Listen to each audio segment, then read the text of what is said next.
你不要小脚人，不要紧咋弄？过去了。 Hai everyone, guys. Lagi-lagi, cara tak lazim untuk mempercantik diri dari tradisi turun-temurun. Tradisi ini seakan-akan mengikat dan tidak banyak orang yang berani untuk tidak mematuhinya. Berbagai cara tradisi mempercantik diri sudah pernah kita bahas juga sebelumnya. Beda suku dan beda juga cara dan upaya yang dilakukan.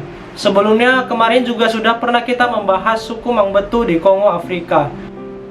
Tradisi ini bernama Lotus Feet. Lotus Feet atau Bone Feet adalah sebuah kondisi telapak kaki yang dimodifikasi. Hasilnya terlihat unik saat memakai sepatu, tetapi terlihat menakutkan saat telapak kaki itu kelihatan. Our daughter talked us through the binding process of breaking each toe apart from the big toe. Di Cina, pada zaman dahulu, kebiasaan ini dianggap mempercantik wanita. Mungkin hampir sama dengan memakai high heel di zaman modern ini. Sejarah tradisi Lotus Feet sendiri bermula pada abad ke-10 saat pemerintahan masa Kaisar Liu di tahun 961 hingga 975. Banyak versi dari catatan sejarah mengenai hal ini. Cerita yang paling terkenal adalah kisah tentang seorang penari cantik yang bernama Yao Niang. Kakinya yang sangat kecil dan runcing, gerakannya pun elegan dan indah. Kaisar saat itu memuji bahwa kakinya seperti bunga teratai atau lotus. Karena kecantikannya ini, penari itu pun kemudian dijadikan kaisar sebagai selirnya. Suatu ketika, kaisar meminta ia untuk mengikat kakinya dengan sutra putih, sehingga membentuk bulan sabit dan menari seperti di atas teratai. Sebagai salah satu selir dari sang kaisar, Yao Niang memang lebih disenangi dibandingkan selir lainnya. Dikarenakan cemburu dengan Yao Niang, selir lainnya pun meniru mengikat kakinya menjadi kecil, agar mendapat perhatian dari kaisar. Sejak saat itulah, tradisi mengecil kaki yang tadinya hanya dilakukan para perempuan istana, tersebar luas ke seluruh Tiongkok. Banyak wanita mulai mencari cara agar kakinya mirip sang penari. Di zaman itu pula, banyak sekali puisi-puisi yang menyebut tentang Lotus Feet atau kaki teratai ini, sehingga semakin banyak mendorong wanita untuk mengubah kakinya.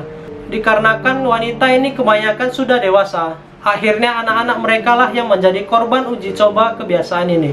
Kebiasaan yang sering dilakukan wanita bangsawan ini berlangsung terus-menerus selama ratusan tahun. Bahkan hingga hampir 100% wanita bangsawan di zaman dahulu melakukan praktek ini pada kakinya. Di abad ke-17, pemerintah dinasti Qing mewajibkan setiap perempuan yang ingin menikah harus memiliki kaki yang kecil. Para perempuan yang tidak mengikat kakinya pun dianggap sebagai golongan kaum miskin. Dahulu juga, para wanita bangsawan yang memiliki kehidupan mewah sangat bangga akan memiliki kaki seperti itu. Sepatu yang untuk mereka kenakan juga memiliki hiasan yang indah, seperti sutra, benang emas, mutiara, dan lain-lainnya. Di zaman itu juga, para kaum lelaki pun sangat suka memilih wanita yang memiliki kaki seperti itu. Berbeda halnya dengan wanita kaum miskin. Biasanya kaum perempuan miskin hanya bekerja di ladang atau menjadi pembantu rumah tangga yang membutuhkan kaki normal untuk melakukan itu semua selama hidupnya. Jadi tidak memiliki kaki lotus. Dalam kaum bangsawan, biasanya ada anak perempuan pilihan dari dalam keluarga yang dididik dengan pendidikan tinggi untuk menjadi seorang lady, atau bisa dibilang wanita sempurna yang diasuh secara khusus agar kelak menikah dengan bangsawan atau keluarga sederajat. Nah, biasanya gadis pilihan ini akan memiliki kaki lotus. Proses pembuatannya pun agak sedikit mengerikan. Kaki-kaki ini biasanya dilakukan pada bayi yang baru lahir atau anak-anak di bawah usia 10 tahun. Proses pembuatannya adalah kaki direndam dalam ramuan khusus yang berupa rempah-rempah atau obat-obatan dan darah hewan. Kemudian kuku-kuku dipotong dan dibentuk agar tidak terjadi terinfeksi. Setelah itu jari-jari kaki dibentuk dengan cara dibengkokkan dan dipatahkan. Setelah jari-jari dipatahkan, kemudian dibungkus dengan diperban khusus yang sudah direndam ramu-ramuan tertentu. Perban akan dibuka pada waktu tertentu untuk melihat kondisi kaki. Kadang-kadang harus dipatahkan lagi agar bentuknya sempurna. Proses ini pun berlangsung selama bertahun-tahun. 起来，走。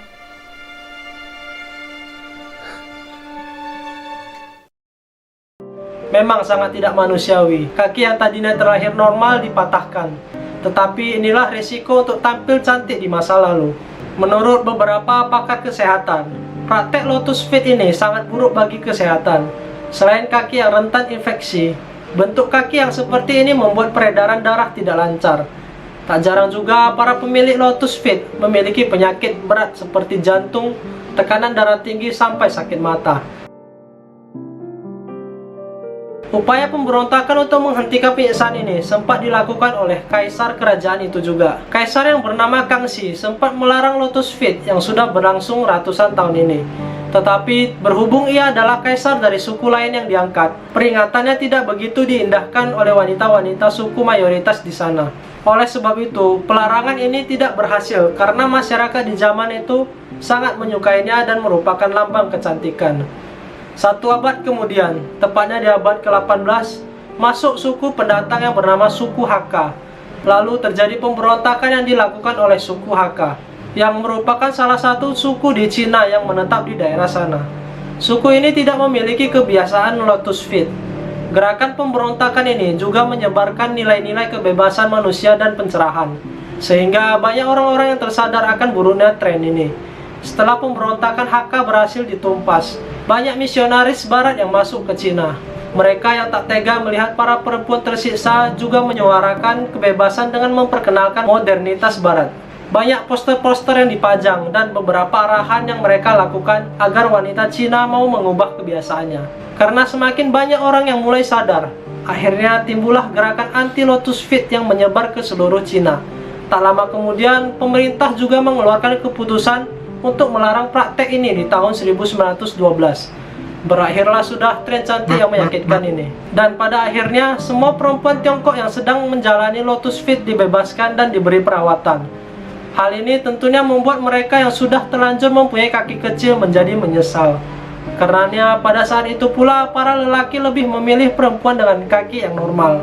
Kini tradisi lotus feet sudah tidak ada, dan mereka yang mempunyai kaki kecil memilih pindah hidup di pedalaman daripada di kota.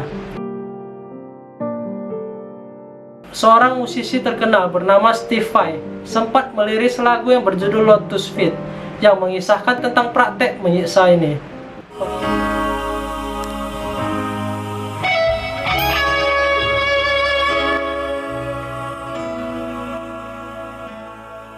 Oke, sekian sharing gua hari ini. Like videonya jika kalian suka dan boleh dislike jika kalian tidak menyukainya. Gua Fang Kisu, see you in the next video. Bye.